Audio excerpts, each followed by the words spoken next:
Assalamualaikum warahmatullahi wabarakatuh. Selamat pagi dan salam sejahtera bagi kita semua.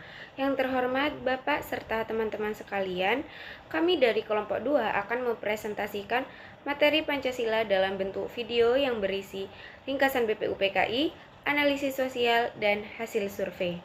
Setelah kami menonton video dokumenter BPUPKI dari Arsip Nasional RI, kami mengetahui bahwa BPUPKI atau Badan Penyelidik Usaha Persiapan Kemerdekaan Indonesia atau dalam bahasa Jepang disebut dengan Dokuritsu Junbi Chosakai merupakan sebuah badan yang dibentuk oleh pemerintah penduduk Jepang sebagai salah satu langkah persiapan kemerdekaan Indonesia.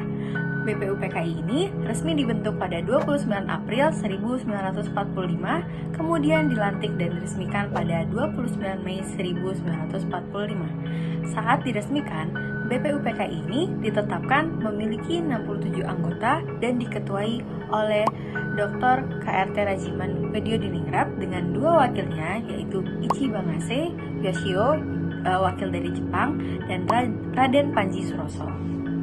Setelah diresmikan, BPUPKI mengadakan sidang pertamanya yang berlangsung selama 4 hari, yaitu dari tanggal 29 Mei sampai 1 Juni 1945 dan bertempat di Gedung Pancasila atau Gedung Chosangi di Jakarta. Agenda utama dari sidang ini adalah membahas dan merumuskan dasar negara Indonesia yang merdeka. Dalam sidang BPUPKI yang pertama ini, ada tokoh-tokoh penting yang menyampaikan gagasannya. Tokoh yang pertama adalah Muhammad Yamin pada tanggal 29 Mei 1945. Muhammad Yamin ini adalah tokoh pertama yang menyampaikan gagasannya. Dalam pidatonya, ia mengusulkan 5 dasar negara, yaitu peri kebangsaan, peri kemanusiaan, peri ketuhanan, peri kerakyatan, dan kesejahteraan rakyat. Tokoh penting yang kedua ialah Dr. Supomo, yaitu pada tanggal 31 Mei 1945. Dr. Supomo menyampaikan konsep negara integralistik, yakni negara yang menyatukan seluruh rakyat dengan negara berdasarkan semangat kekeluargaan. Dr. Supomo mengusulkan 5 prinsip dasar, yaitu persatuan, kekeluargaan, keseimbangan lahir dan batin, musyawarah, serta keadilan. Lalu untuk tokoh penting yang ketiga yaitu Insinyur Soekarno, yaitu pada tanggal 1 Juni 1945, di mana Insinyur Soekarno menyampaikan pidato bersejarah berjudul Lahirnya Pancasila pada tanggal 1 Juni 1945. Dalam pidato tanpa teks ini, untuk pertama kalinya Soekarno mengemukakan konsep dan rumusan awal Pancasila sebagai dasar negara Indonesia merdeka. 5 sila yang diusulkan oleh Insinyur Soekarno adalah kebangsaan Indonesia atau nasionalisme, internasionalisme atau peri kemanusiaan, mufakat atau demokrasi, kesejahteraan sosial, dan ketuhanan yang Maha Esa. Akhirnya, rumusan 5 sila yang diajukan Soekarno dan diberi nama Pancasila diterima sebagai dasar negara. Tanggal 1 Juni 1945 kemudian ditetapkan sebagai hari lahirnya Pancasila. Selanjutnya, sidang BPUPKI dilanjutkan pada sidang kedua, yaitu pada 10 sampai 17 Juli tahun 1945. Sidang kedua BPUPKI berlangsung di gedung yang sama, yaitu di Gedung Choi Sang-in di Jakarta. Agenda utamanya adalah membahas rancangan Undang-Undang Dasar, bentuk negara, wilayah negara, dan kewarganegaraan. Ada 4 hasil penting sidang kedua ini, yaitu yang pertama, bentuk negara. Disepakati bahwa Indonesia akan berbentuk republik. Yang kedua, wilayah negara. Wilayah Indonesia diusulkan mencakup seluruh wilayah Hindia Belanda, ditambah Malaya, Borneo Utara, Papua, Timur Portugis, dan pulau-pulau sekitarnya. Kemudian yang ketiga, pembentukan Panitia Perancangan Undang-Undang Dasar. Dibentuk panitia kecil perancangan Undang-Undang Dasar yang diketuai oleh Insinyur Soekarno, yang bertugas menyusun rancangan Undang-Undang Dasar secara lebih rinci dan terperinci. Dan yang keempat, yaitu Piagam Jakarta. Piagam Jakarta dijadikan pembukaan dari rancangan undang-undang yang disusun di dalamnya, memuat rumusan Pancasila. Pada akhir sidang kedua, BPUPKI berhasil menyelesaikan rancangan Undang-Undang Dasar yang menjadi cikal bakal Undang-Undang Dasar 1945. Setelah menyelesaikan tugasnya, BPUPKI resmi dibubarkan pada 7 Agustus 1945 sebagai penggantinya. dibentuklah PPKI atau Panitia Persiapan Kemerdekaan Indonesia yang bertugas mempersiapkan kemerdekaan secara lebih teknis dan operasional. Puncak dari seluruh proses panjang ini adalah dikumandangkannya proklamasi kemerdekaan Indonesia pada 17 Agustus 1945 yang menandai lahirnya Indonesia sebagai negara merdeka dan berdaulat. Saya Ardelia Syaira Razan dengan NRP 501231110 dari Departemen Fisika.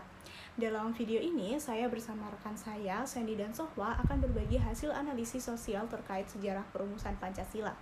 Sebelum masuk ke analisisnya, penting untuk kita pahami terlebih dahulu kondisi sosial bangsa Indonesia pada masa itu. Bayangkan Indonesia di tahun 1945, sebuah bangsa yang luar biasa beragam. Ratusan suku, berbagai bahasa, dan penganut agama yang berbeda-beda, mulai dari Islam, Kristen, Hindu, hingga Buddha.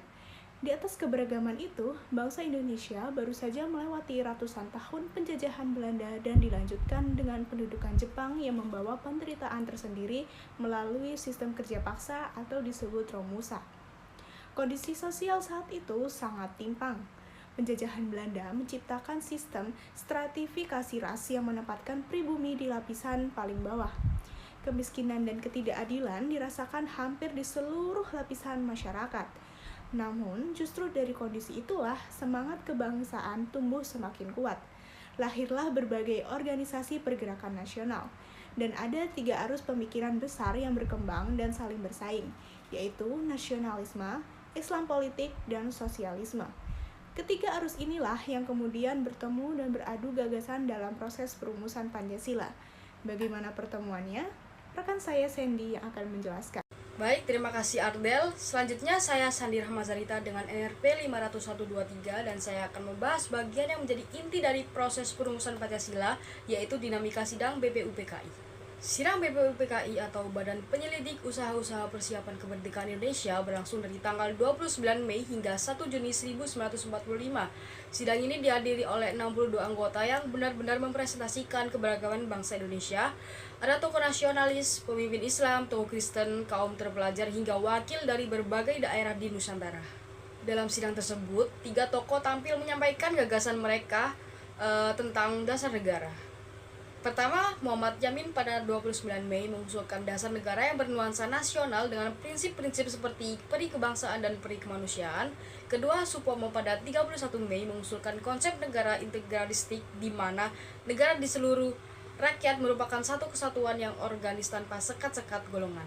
Namun, yang paling bersejarah adalah pidato Insinyur Soekarno pada 1 Juni 1945 yang dimana kini kita peringati sebagai hari lahir Pancasila. Soekarno mengusulkan 5 dasar negara: kebangsaan, peri kemanusiaan, mufakat atau demokrasi, kesejahteraan sosial, dan ketuhanan yang Maha Esa. Dari sudut pandang analisis sosial, gagasan Soekarno ini istimewa karena bersifat sebagai sintesis. Beliau tidak memenangkan satu kelompok dan mengalahkan kelompok lainnya, melainkan mencari titik temu yang dapat merangkul semua golongan dalam satu rumusan yang inklusif. Setelah sidang pertama ini, Panitia 9 kemudian merumuskan Piagam Jakarta pada 22 Juni 1945 sebagai hasil kompromi antara kelompok nasional dan kelompok Islam, dan disinilah momen paling dramatis sejati yang akan dijelaskan oleh rekan saya bernama Sohwa. Baik, selanjutnya saya akan menyampaikan bagian yang menurut saya merupakan momen paling bermakna dari seluruh sejarah perumusan Pancasila ini. Nah, pada tanggal 18 Agustus 1945, tepat 1 hari setelah terlaksananya Proklamasi Kemerdekaan Indonesia, PPKI atau Panitia Persiapan Kemerdekaan Indonesia melaksanakan sidang untuk mengesahkan konstitusi negara yang baru lahir ini. Nah, pada saat itu, wakil-wakil masyarakat dari Indonesia bagian timur yang mayoritas beragama Kristen menyampaikan keberatannya kepada Bapak Muhammad Hatta. Mereka menyampaikan bahwa keberatan terhadap 7 kata dalam sila pertama di Piagam Jakarta yang berbunyi dengan kewajiban menjalankan syariat Islam bagi pemeluk-pemeluknya. Mereka khawatir rumusan tersebut akan memecah persatuan bangsa yang baru saja diproklamasikan.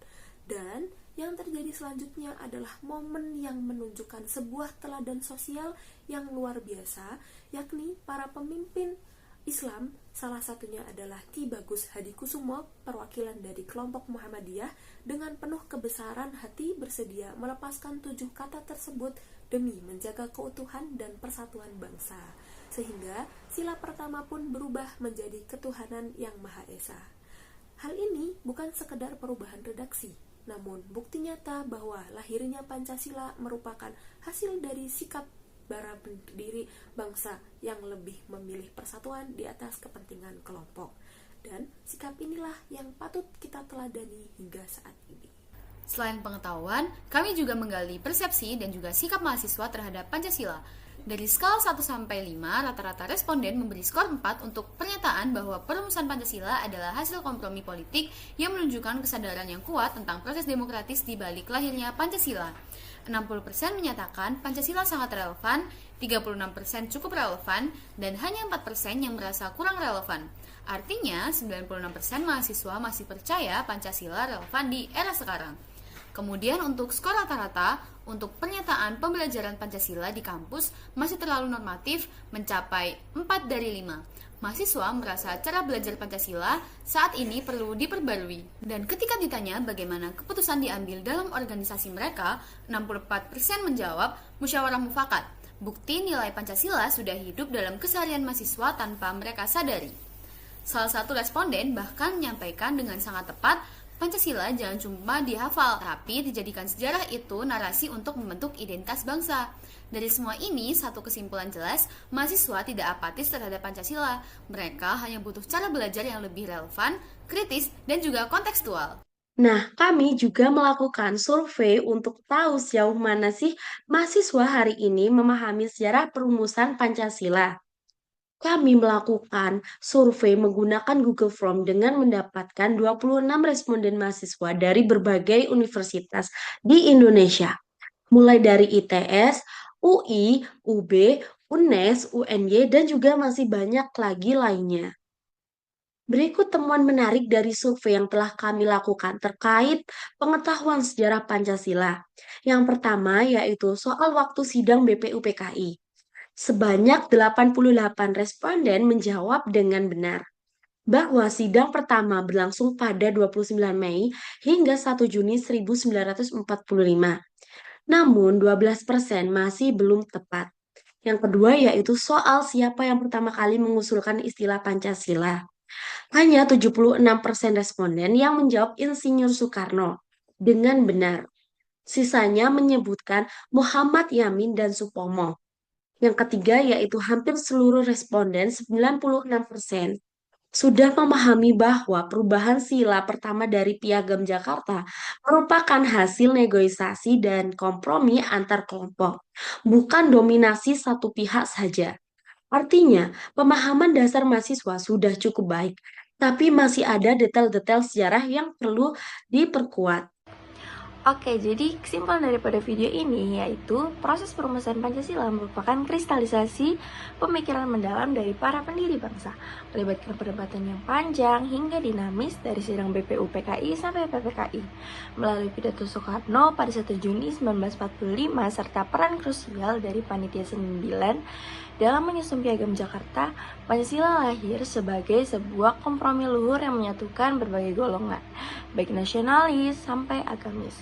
Kesimpulan utama dari sejarah Pancasila yakni Pancasila bukanlah sekedar teks formal, melainkan hasil dari semangat gotong royong dan toleransi demi menjaga keutuhan keberagaman identitas bangsa dalam satu wadah negara yang berdaulat. Nah, dari hasil survei yang sudah kami lakukan menunjukkan bahwa mayoritas masyarakat sudah memahami Pancasila. Hal ini patut diapresiasi sebagai indikator bahwa literasi kebangsaan masih terjaga dengan baik. Namun, pemahaman tidak selalu berbanding lurus dengan implementasi perilaku sehari-hari. Tingginya angka pemahaman dan survei tersebut harus divalidasi dengan penurunan angka konflik sosial atau diskriminasi di lapangan.